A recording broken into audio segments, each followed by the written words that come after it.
Šios dienos tema – vyti ar nevyti Gediminą Žiemelį ir jo verslą iš Lietuvos. Ant šitos temos užvedė mane neseniai įvykęs įvykis su analitiku Miglu Laurinavičium, Mariumi Laurinavičium, kada jisai buvo išlaipintas iš lėktuvo Jordanijoje ir jisai visam pasauliu pasakė apie tai, kad jį išlaipino arba liepė išlaipinti būtent Gediminas Žiemelis, Avia Solution Group savininkas. Taigi, viena pusė yra Lietuvos žmonių, kurie labai neigiamai atsiliepia apie Gediminą Žiemelį ir apie tai jo verslą. Vadina jį Kremliaus agentu, vadina jį Lietuvos priešu ir visur, kiek tik įmanoma, skleidžia šitą mintį. Yra Lietuvoje ir institucijos, tokia kaip Valstybės saugumo departamentos ir kitos institucijos, kurios taip pat neigiamai atsiliepia apie Žiemelį, jo įmonės, aiškina tai, kad tai jos kelia grėsmę Lietuvos nacionaliniam saugumui ir dėl to reikia uždrausti jų veiklą, apriboti jų veiklą, arba kaip užsienio reikalų ministras neseniai pasakė, mes išvedinsime šitą prokremlišką dvoką iš Lietuvos. Tai čia yra viena pusė. Yra ir kita pusė, kuris sako tai, kad Avia Solution Group, tai yra, kurios savininkas yra Gediminas Žiemelis, tai yra didžiausia ne Lietuvoje, ne Europoje, ne Afrikoje ar Azijoje, bet visame pasaulyje įmonė. Ja pasitikė didieji pasaulio bankai, fondai investuoja šimtus milijonų jos veiklą, o NATO šalių vyriausybės leidžia jiems veikti, vykdyti savo projektus savo šalių oro uostuose. Taigi, jie sako, kad reikia šitai įmonei kaip tik padėti vystytis, padėti kovoti su konkurentais, sudaryti palankesnės į sąlygas, o ne mušti ir apriboti ją veiklą. Taigi, o kaip yra iš tikrųjų? Pabandykime išsiaiškinti.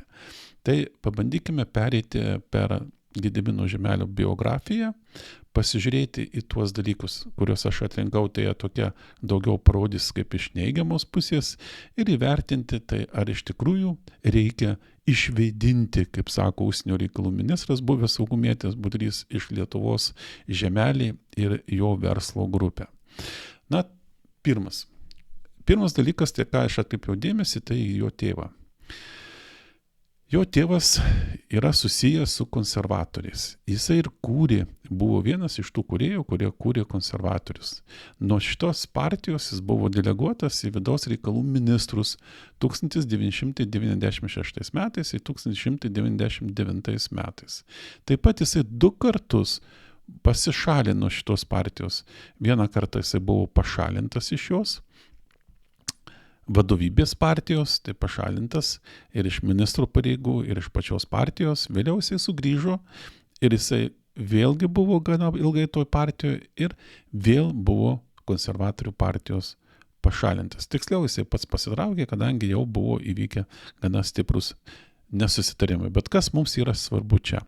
Svarbu yra tai, kad Žiemelio tėvas, Žiemelis, jisai turėjo ir tuo metu turėjo, kada sūnus pradėjo daryti verslą, stiprius ryšius, kaip politikoje, politinėse partijose, taip ir valdininkų tarpe ir ypatingai teisėsaugoje.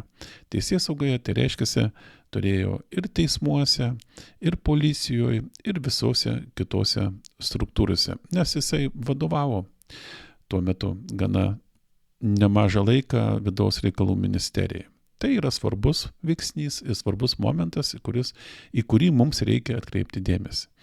Toliau, Žiemelis bandė eiti į politiką ne taip, kaip pats tiesiogiai, čia Gediminas Žiemelis, bet jisai bandė turėti savo politinę partiją, tai Prisikėlimo partija, kuriai vadovavo Valinskas, ir per šitą partiją daryti įtaką Lietuvos valstybės institucijoms. Tai pagrindė susisiekimo ministerija, aplinkos ministerija. Ir tai nėra jokia naujiena. kad tai yra žemelio partija. Taip buvo rašyta, tai galimai aš turiu būtinai pabrėžti tą žodį, bet apie tai kalbėjo partijos pirmininkas Valinskas, kad jisai atsispyrė, jisai nepasidavė, kad žemelis kaltas dėl to, kad šita partija skilo į dvi atskiras grupes, o skilo dėl to, kad Valinskas nesutiko vykdyti žemelio nurodymų ir taip toliau ir panašiai. Bet mums ką tai rodo? Mums rodo tai, kad žemelis darydamas verslą, jisai siekia ir daryti įtaką politikams ir politiniams sprendimams tam, kad jisai galėtų prieiti prie valstybės biudžeto pinigų ir prie fondų. Tai yra laimėti konkursus ir gauti ES fondų kažkokias tai paramas savo verslą. Toliau einam. Verslo pradžia. Verslo pradžia mums atskleidė, kas yra toks Gediminas Žemelis. Kad jis yra labai stipraus charakterio, labai atkaklus ir tikslo versle siekia visomis įmanomomis priemomis. Nesiskaito, netgi su tom priemom. Aš tai vadinčiau ir įvardinčiau tai, kad užsiminėjo reiderizmu. Reiderizmai yra, žinote, kas yra reideris, reiderizmas. Tai yra toks veiksmas, kurio viena verslo grupė iš silpnesnės verslo grupės atima jos verslą. Tai yra baltieji reideriai, pilkieji ir juodieji reideriai. Baltieji reideriai, jie vadovaujasi įstatymu ir jie yra tokie, kurie gelbsti verslus. Nes būna tai, kad vienam ar kitam versle atsiranda akcininkai, kurie tarpusavį ten nesutarė, arba jie nemoka vadovauti, nemoka daryti verslo, jiems tai neįra, jie melžia tą verslą, išiminėja pinigus iš verslo ir tokiu būdu jį naikina. Taigi reideris, pamatęs tokią įmonę, jisai vadovaudamasis tokiais įstatymais, nepažeisdamas jų, jis jį atima teisėtais būdais. Prispaudžia, parodo, įkalbina kitus akcininkus eiti, prisijungti prie jo ir taip toliau ir panašiai. Kada jis perima tą verslą, pastato ant kojų ir toliau sėkmingai, pelningai dirba arba jį parduoda. Yra pilkieji reideriai, tai tie pilkieji reideriai skiriasi nuo baltųjų tuo, kad jie įstatymus apeina. Jie griežtai nesivadovauja tais įstatymais. Kartais jie inicijuoja įstatymų pakeitimus tokius, kurie būtų jiems naudingi. Arba jie vadovaujasi tokiais įstatymais, kurie yra, kaip vadinu, guminiai. Tai tuos įstatymus traktuoja taip, kaip jiems yra palankiau. Ir tai jie dar neperžengia ribos, kriminalinės ribos, bet jie jau įstatymus pačius, ne kriminalinių veiksmų netlieka, bet kitus pažeidimus jie daro. Ir yra juodieji, kurie visiškai nesiskaito su jokiais įstatymais, su baudžiamo kodeksu, nuostatomis straipsnis, jie daro nusikaltimus, jie spaudžia žmonės, jie gali kankinti, gali sužeisti, gali šmeižti ir viską daryti tam, kad taip toliau, kad iš jo atimti akcijas už jiems tinkamą kainą. Taigi aš sakyčiau tai, kad Gediminas Žemelis buvo greičiau tam vidurinėje, bet ant ribos tarp pilkųjų ir juodųjų reiderių. Tikriau būtų sakyti tai, kad buvo pilkasis. Ir tai man sako, ir tai man leidžia taip teikti, taip galimai teikti, tai tokie 3 atvejai. Vienas atvejis, tai tikriausiai daugelis iš jūsų prisimena šitus įvykius, tas, kas neprisimena, kas buvo jauni, neskaitė, taip aš pasakysiu esmę.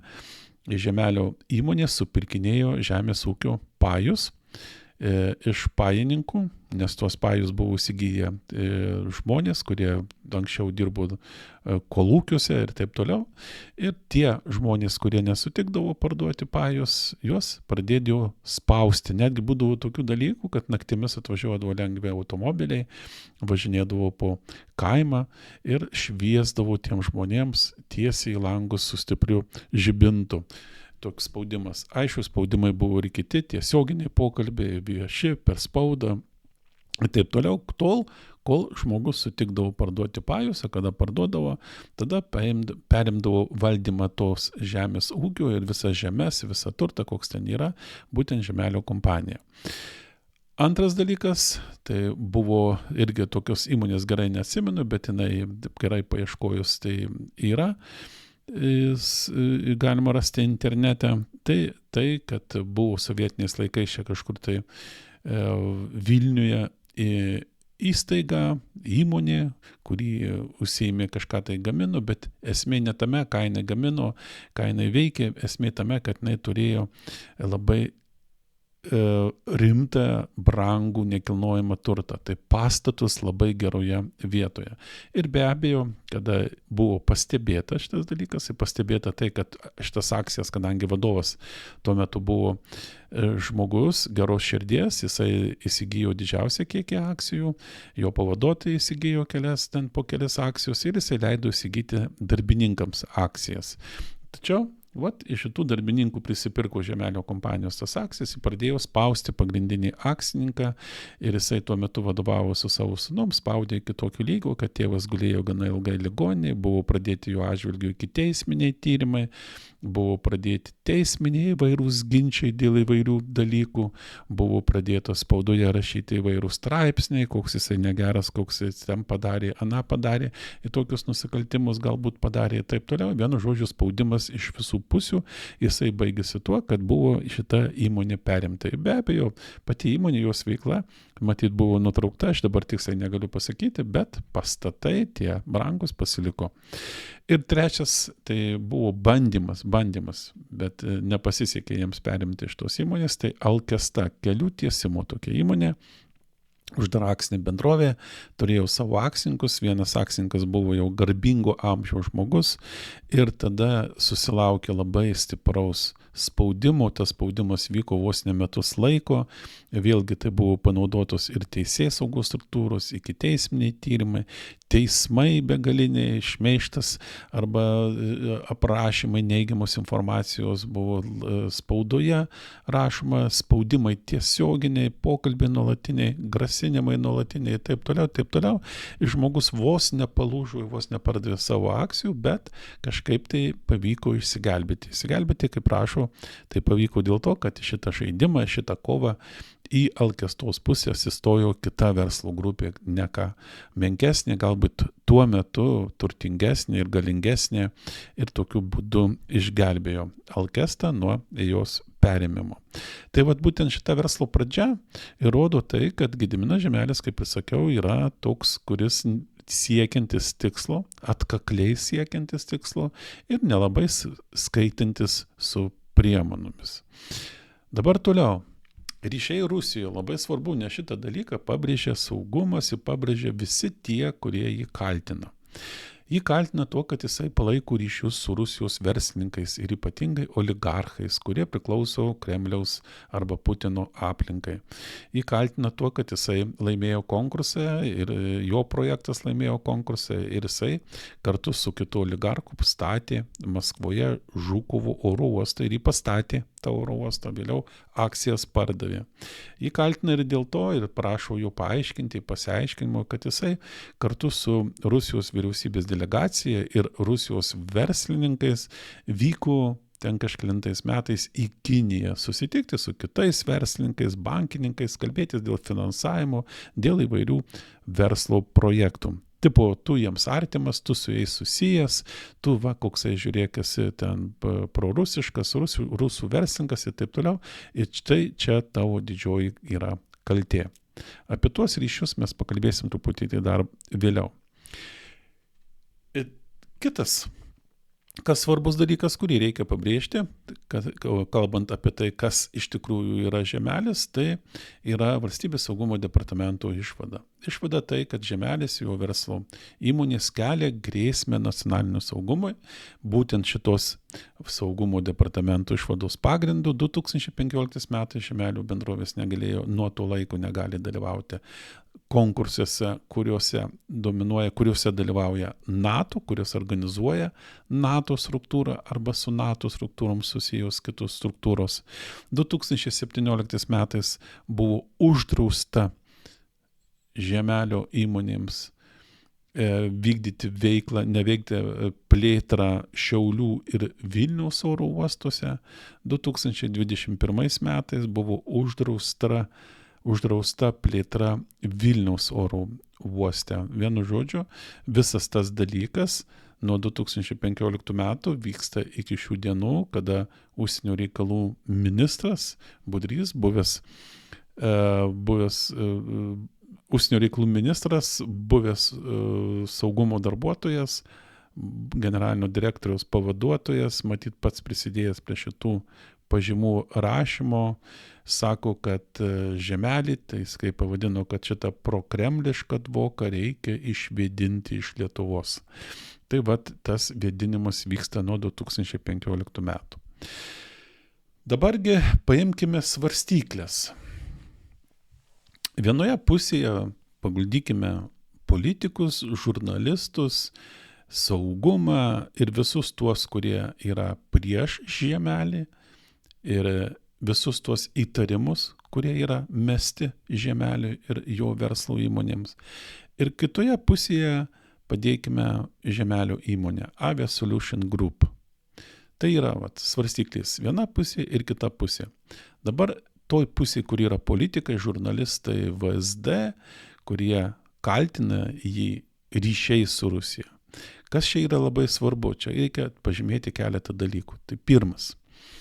Ryšiai. Dabar, jeigu žmogus turi ryšį su kitu žmogumi, tai nieko tai nereiškia. Jeigu jūs gyvenate daugiabutyje, pavyzdžiui, arba name ir jūsų kaimynas yra asmuo, kuris priklauso, pavyzdžiui, nusikaltėlių grupuotė, ten arba ta, kuri prekiauja narkotikais, arba dar kažką tai daro, tačiau jūs su juo bendraujate, pasikalbate, o kartais net su juo pakepėte šašlyką ir išgeriate alaus. Tai reiškia, čia yra svarbus ne tiek ryšys, o ryšio pobūdis. Jeigu jūs su juo tik tai geriate kartais alų, jeigu jūs su juo kalbatės apie kažkokius tai kaimynų reikalus, tai tas ryšio pobūdis yra visiškai nepavojingas. Tad sakyti tai, kad žemelis, pavyzdžiui, turi ryšį su kažkokiu tai Rusijos oligarchu, dar nereiškia, kad tai kyla grėsmė Lietuvai. Koks yra šio ryšio pobūdis?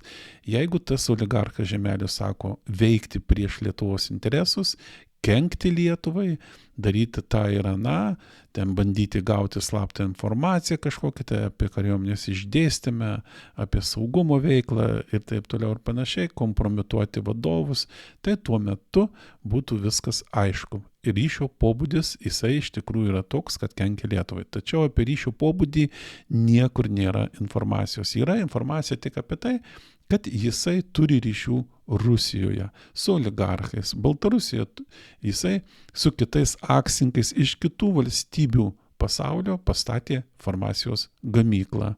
Jau Baltarusijoje jau blogai, nes Baltarusija turi ryšį.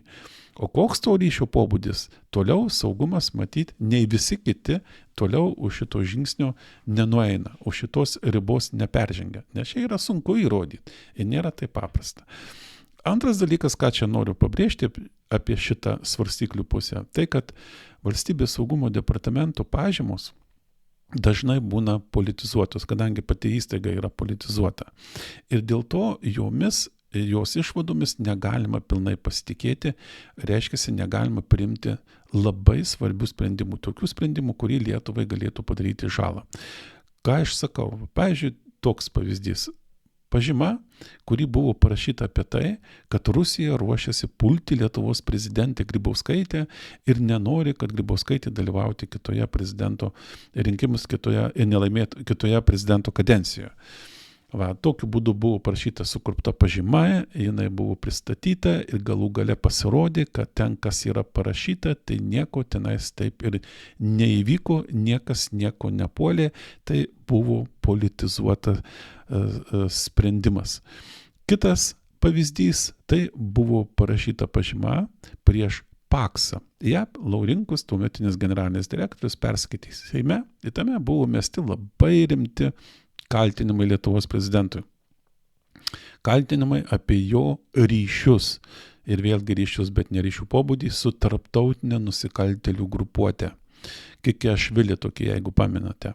Ir kai pasirodė per tuos ilgus, beveik metus laiko tyrimas, kuris vyko, ir jie vyko, ir Seimas atliko, ir kitos įstaigos atliko, ir ikiteisminiai buvo, ir konstitucinis teismas, ir visi kiti, pasirodė, kad iš tų kaltinimų, kurie buvo surašyti tuo pažymoj, neliko nei vieno.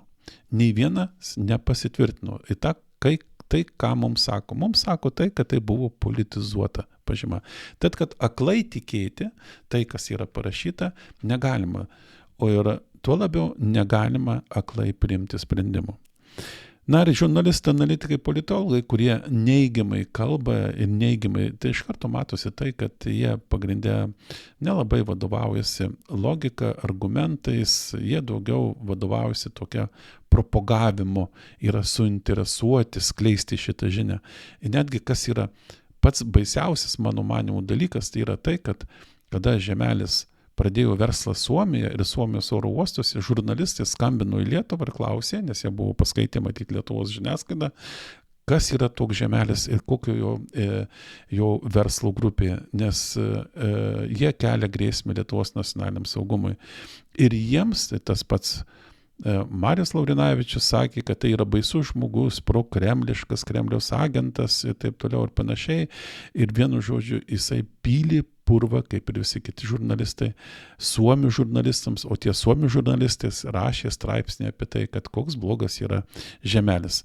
Taigi mes patys darėm ir patys kenkėm Lietuvos verslui užsienyje. Tai čia yra iš vienos pusės, kaip sakiau. Dabar į kitą pusę pasižiūrim, kas ten guli. O ten guli klestinti verslo grupė. Klestinti Avia Solution Group. Daugiau nei 100 įmonių. Tos įmonės dirba 68 valstybėse. Jose dirba virš 12 000 darbuotojų. Apyvarta milijardinė. 214 orlaivių jai priklauso. Dar įmonė užsakė apie 200 orlaivių pagaminti iš Boeingo. Šita įmonė pasitinkė pasauliniai bankai, Citibankas, Morganas, kurie turėdami reikalų, investuodami savo pinigus į šitą įmonę, taip toliau, žiūri, ar atitinka jinai jų reikalavimams. Tie reikalavimai yra labai griežti. Ar jinai yra patikima šita įmonė. JAV fondai investuoja 100 milijonų į įmonę, tikrai neinvestuoti tą, kurie yra prokremliška ir tenais veikia vieni nusikaltėliai ir sukčiai. Tai šita yra kitoje pusėje. Ir dabar bandykite sverti. O sverimo kriterijus yra paprastas. Lietuvai koks sprendimas yra geresnis? Išvėdinti, kaip sako užsienio reikalų ministras, šitą verslo grupę kartu su Žemeliu iš Lietuvos, ar kaip tik veikti atvirkščiai. Ir paskutinė mintis pabaigoje tai yra tokia, kad žvalgyba ir kontražvalgyba neturi užsiimti vien tik draudimais, apribojimais, išvėdinimais, išvijimais. Jinai turi būti gudresnė. Jinai turi ieškoti galimybių, kaip dirbti, kaip padaryti taip, kad Lietuvai ir Lietuvos žmonėms, visuomeniai būtų saugesnė ir geriau, pelningiau gyventų.